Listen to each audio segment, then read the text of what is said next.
When I'm out doing a harvest, all I can think about is all the milestones, the home runs, the perfect games and the pitching records and all that stuff. And I think back to my grandfather and my father doing it, and I think that's pretty awesome. I'm proud of what we got. I'm proud of what we got. Makes me feel like I have skin in the game.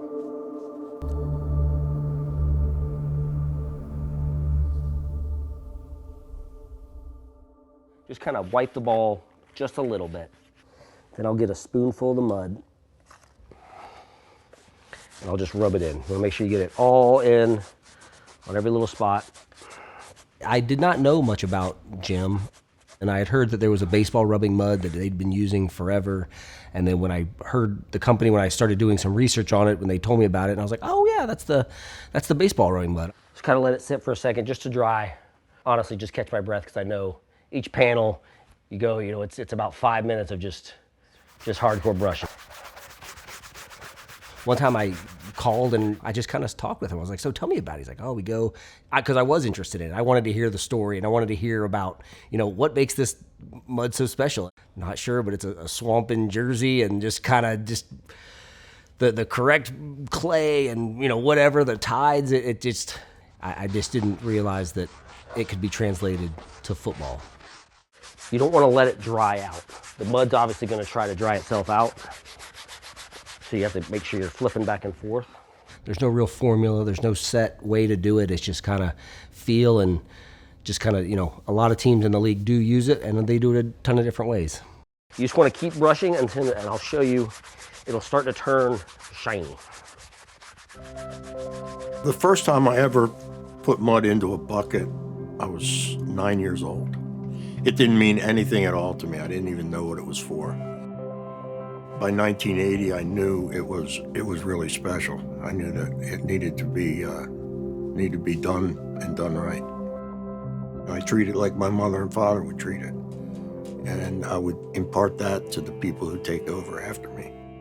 Chocolate pudding. We used to always say it's like chocolate pudding. That's the way we like it, just like this, the way it is there. It's scary sometimes, the amount of mud that I push out of here every year is it's crazy. I'll take this and process it and take a lot of the water out so it'll thicken up. When I ship it, it's thicker. It's more like a stiff cold cream. In like 2012, the Seattle Seahawks used it and they loved it. The next season, it was the Seahawks and the 49ers both used it. Now, I'm pretty sure every NFL team uses it. I don't know what I would do if I advertised. If I was to advertise, I don't know if I could keep up. If I don't get 20 buckets, I feel like it was a bad day. A lot of the NFL teams get their footballs prepared by outside entities. Those outside entities order mud every month. They're using my mud, but they're doing the process for the teams. So basically, I take this brand new, stiff, slick football, use a couple different products and a couple hours over several days to get it to a finish that looks like this. I have a standard formula that if I were to go out and play tomorrow, this is the recipe, this is the formula that I would use, but not every quarterback feels the same way I do. I grab a harder bristle brush that's going to be a little bit more abrasive.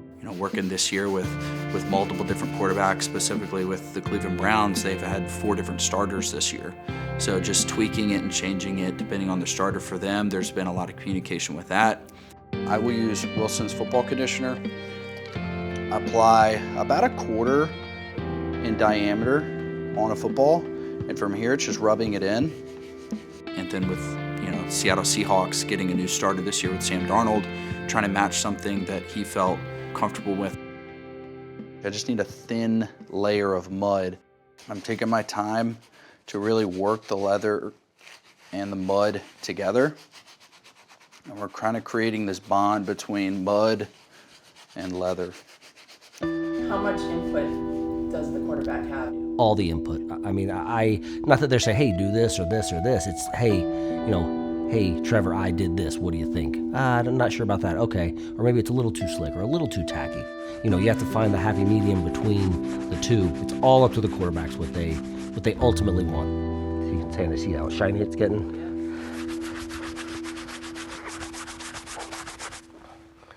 And that's a panel. One panel. That's one panel. I harvest probably 20 times a year, 25 times a year. It's soft. Yeah, We're in business. we should be all right. I drive to my mud hole with buckets and shovels in my truck. I go out and just basically skim the top of the mud, fill 20 buckets, bring it back to here.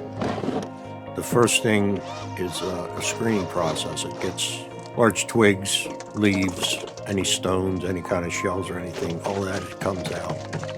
After that, it settles. I take the water off it. It settles some more. I take more water off it. I bring it in here and it goes through the proprietary process. Then it'll get put in containers and shipped away. It's about a 2-week process. I ship mud out every day, 6 days a week. If the post office was open on Sunday, I'd ship out 7 days a week. I just like how rough and gritty it feels because it is actual mud and the sand and and every once in a while I know James sifts out all the shells, but every once in a while you'll find like a seashell or there'll be like a snail and it'll be like, oh, look at this. That means it's authentic. It came from the swamp. There are so many things about the mud that makes it just a perfect balance. Using heat and bristle and brush to kind of get that mud to adhere into the football. It is such a unique experience pressing it into the pores of the leather and pressing into the pebbles. And it's even more unique when you brush the mud into the leather and see the color change. Who would have ever thought putting mud on a leather surface is going to make it soft and tacky? This is the finished product after several days, about 2 to 3 hours of total time invested on one football. This is what it should look like compared to brand new. Jim's mud, it's just incredible. He makes some gold. We were always worried that somebody would take it, would follow us or find out where it was at. I've come to the point where that doesn't worry me at all because we have the name, we have the reputation. I keep it secret to keep the integrity of the property. I take so much pride in it. This is, I've been doing balls for a long time and, I like when I see a ball and somebody catches a touchdown, I'll be like, oh, that's number 287. Yeah, I did. That was a good one. That's super rewarding knowing that they trust me and those quarterbacks are getting my best overall work, which is ultimately going to help them and their career. How many more years? I want to say 10 years, as long as I can work a shovel. I've already told my youngest daughter she's going to take over, but it's going to be all for the kids. It's been part of their lives the whole time they grew up, and it's just something we do and something we were proud of. And there's basically a little bit of my DNA on every ball that went through the process, from the beginning to the end. Do you ever take a vacation? Every day is a vacation. Every day is a vacation. They say if you love what you do, I love what I do. I haven't taken a real vacation because I live at the beach. For me, every day is a vacation.